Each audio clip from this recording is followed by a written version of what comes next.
مگر کیا شاندار تربیت کی، اور رہتی دنیا کی گویا اسلامی بہنوں کے لیے، رہتی دنیا کی میری بہنوں کے لیے کیا شاندار میسج دیا کہ بیٹا اپنے گھر کے کام کاج خود کر لیا کرو.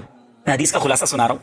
اپنے گھر کے کام کاج خود کر لیا کرو، اور جب کام کاج کر کے تھک جاؤ تو 33 بار سبحان اللہ، 33 بار الحمدللہ اور 34 بار اللہ اکبر پڑھ لیا کرو. ایک روایت کے مطابق 33 بار سبحان اللہ، 33 بار الحمدللہ اور 33 بار اللہ اکبر پڑھ لیا کرو. ناظرین، آج شاید بہت سارے ناظرین کو پتہ چل جائے گا کہ یہ تسبیح فاطمہ جو ہم نماز کے بعد پڑھتے ہیں، اس کو تسبیح فاطمہ کیوں کہتے ہیں. اس کے پیچھے یہ ساری سٹوری موجود ہے، یہ سارا واقعہ پس منظر موجود ہے کہ آپ گئی تو خادم لینے تھی، گئی تو غلام اور خدمتگار لینے تھی، مگر نبی پاک نے اپنی بچی کی کیا تربیت کی کہ بیٹا اپنے گھر کے کام کاج اپنے ہاتھ سے کیا کرو، اور پھر تسبیح فاطمہ عطا فرمائی. تھک جاؤ تو یہ پڑھ لیا کرو. سبحان اللہ. ہر نماز کے بعد اس تسبیح کو ضرور پڑھا کریں. بلکہ علماء بڑی کمال کی بات لکھتے ہیں کہ اگر آج بھی کوئی بڑی محنت کرتا ہو، تھک جائے، اور محنت کر کے جب وہ گھر پہنچے تو اسے چاہیے کہ تسبیح فاطمہ پڑھ لے، اس کی تھکن دور ہو جائے گی.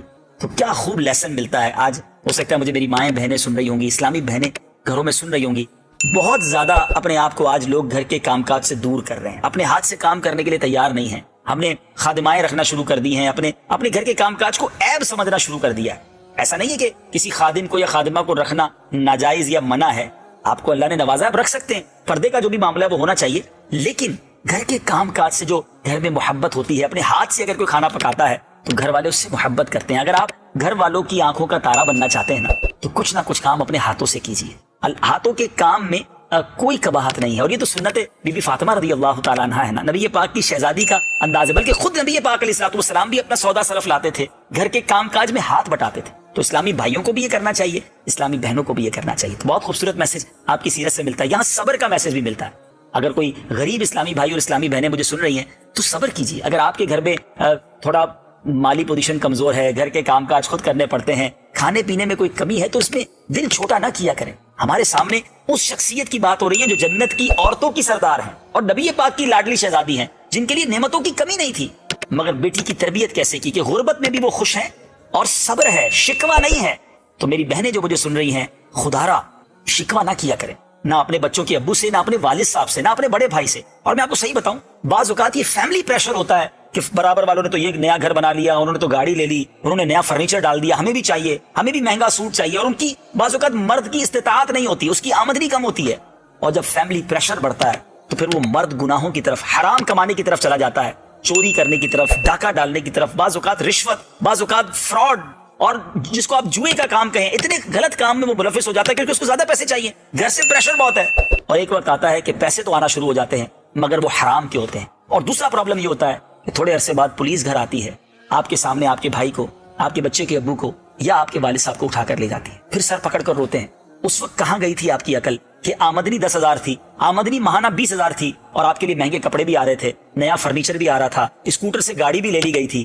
اس وقت کیوں نہ سوچا کہ یہ پیسہ کہاں سے آ رہا ہے، کیوں پریشر دیا ایسا. کاش خاتون جنت کی سیرت سے یہ مدنی پھول ہماری ساری بہنیں سیکھ جائیں. یاد رہے پہلے کے زمانے میں مرد جب کام کے لیے جاتا تھا نا تو عورتیں رخصت کرتے وقت کہتی تھی دیکھو حرام مت کمانا، ہم تھوڑا کھا لیں گے مگر جہنم کا عذاب نہیں سہ سکیں گے.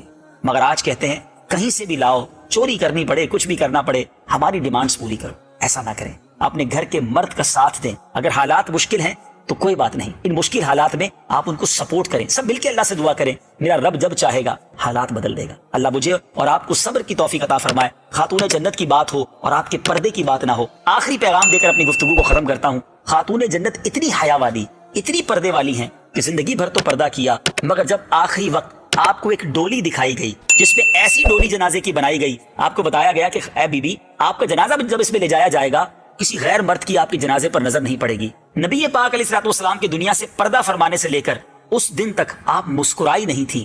ایک ہی بار مسکرائی اس ڈولی کو دیکھ کر جس سے یہ انہیں اطمینان ہو گیا کہ میرے جنازے پر بھی کسی غیر مرد کی نظر نہیں پڑے گی. اور ہماری خاتون جنت کے پردے کا عالم یہ ہے کہ جب قیامت کے دن آپ پل صراط سے گزریں گی تو قیامت کے دن علماء فرماتے ہیں یہ اعلان ہوگا کہ تمام اہل محشر اپنی آنکھیں نیچی کر لیں، نگاہیں نیچی کر لیں. خاتون جنت کی سواری گزرنے والی ہے، ایسی با پردہ خاتون جن کا ہم سب اب ان کی غلامی کا دم بھرتے ہیں، پنجتن کا اپنے آپ کو ہم غلام کہتے ہیں.